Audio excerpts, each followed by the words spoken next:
Libaniser le Hezbollah, c'était déjà en cours, ça fait 25 ans qu'on en parle, au sens libaniser, ça veut dire donner la décision de la guerre et de la paix à l'État libanais.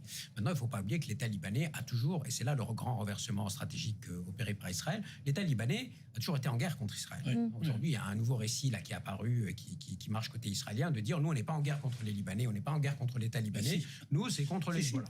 La doctrine de l'État libanais soutenait et politiquement et juridiquement et internationalement le Hezbollah en tant qu'entité de résistance. Et d'ailleurs, c'est intéressant de voir que la référence philosophique, historique, idéologique de la résistance du Hezbollah dans son action contre Israël, c'est la France, c'est la résistance française.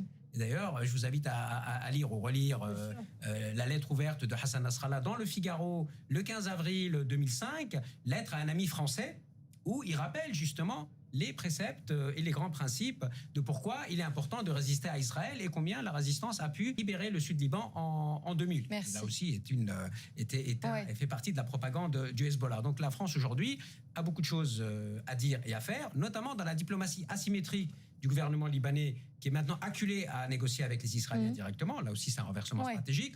Et là, la diplomatie française peut aider en coulisses. Alors, elle a été éjectée de la table des négociations, mais elle peut aider les diplomates libanais en coulisses.